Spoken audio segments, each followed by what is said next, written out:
In this example, we're asked to look at a rod which is made up of two segments, 1 and 2. Both segments are made of the same material. The cross-sectional area of the two are different, and the lengths are different. Length of segment 1 is L, of segment 2 it's 2L. The two rods are joined together by rigid coupler there at B. On the right-hand side, the rod is rigidly attached to a fixed wall at C. Left-hand side at A, it's rigidly attached to a fixed wall. The loading on the system is coming from a thermal expansion. The temperature of segment 2 is kept the same, however, segment 1, that temperature is being changed by an amount there of delta T. Before the temperature change, there was no stress. Two questions were asked. What are the axial stresses in rod 1 and 2? And what is the displacement of that rigid coupler there at B in the middle? First thing we're going to do, of course, is draw our FBDs. And as has been recommended before, is that we start out by looking at the FBD of the rods. And my process is always to assume that each member is in tension. I draw the forces out. And then I let math tell me in the end whether that was right or not. So I'm going to draw F1 and F2 as being tensile loads on these here.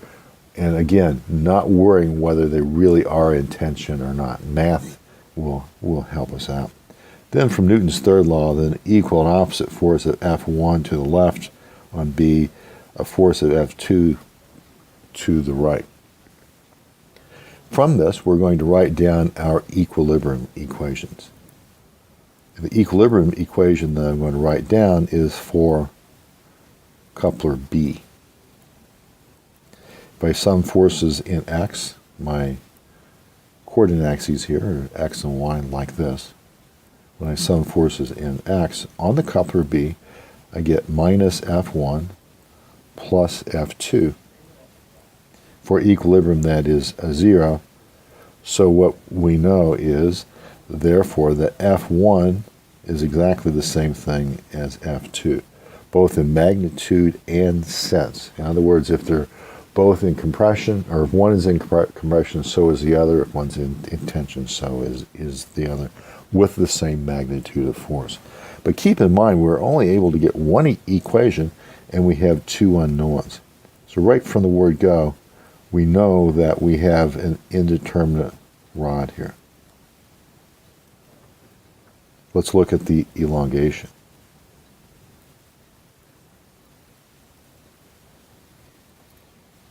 The standard elongation equations are for segment 1. It's the axial load F1 times the length L1 E1A1. In addition to that, we have a thermal strain term, which is alpha times the temperature change times the length there of L1. Again, segment 1 has a length of L, so this becomes F1L divided by EA, and then we have an alpha delta TL for our thermal term. There is no temperature change for segment 2, so we just have the FL over EA term.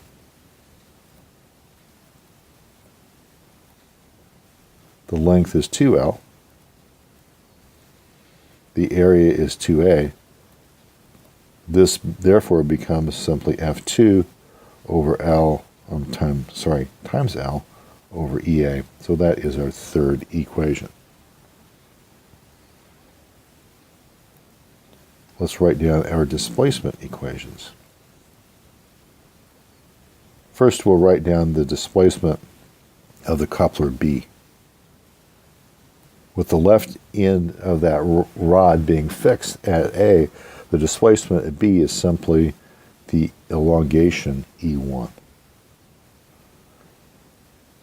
Displacement at C is going to be the sum of E1 and E2. We start at A, we work ourselves over, where the displacement C is equal to E2 plus UB, and our compatibility is coming from the fact that we have a wall on the right side,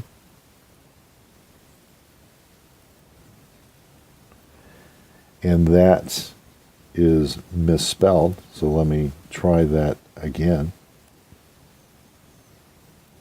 Our compatibility equation is that the wall on the right side prevents the displacement of point C.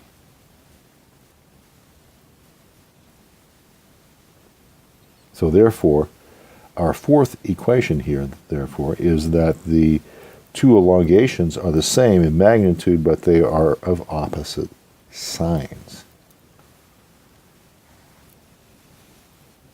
So we solve. We have four equations. We have four unknowns. The way I'm going to solve this is to take equations 2, 3, and 4. When I combine them together, I get the E1, which is F1L divided by EA, plus alpha delta TL.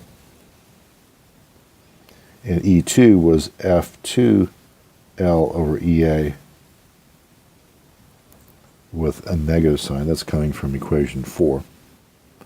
And so together, that gives us a new equation there in 5. I combine equation 1, the equilibrium equation, with this last equation that I've got. And what this becomes is F1LEA plus alpha delta TL, and that's equal to minus F1LEA. So when I combine these together, I solve for F1.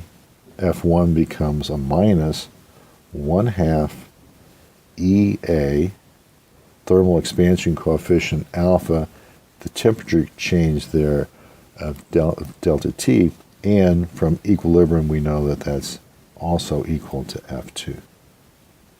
So this gives us the load that's carried by these two. And we see that both members are in compression.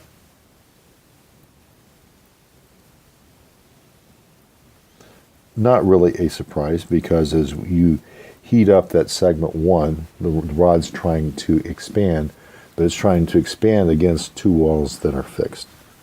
That gives us the compression. So therefore, our answer for part A is to take the axial load F1 divided by A1, and therefore that gives minus 1/2 E alpha delta T sigma 2 is equal to F2 divided by A2. So that's going to be minus 1/4 E alpha delta T. Again, these two are compressive. For part B, we saw above that the displacement B is equal to the elongation of 1. That equation was F1L divided by EA plus alpha delta TL. And so when I substitute in the F1, which is minus 1/2 EA alpha delta T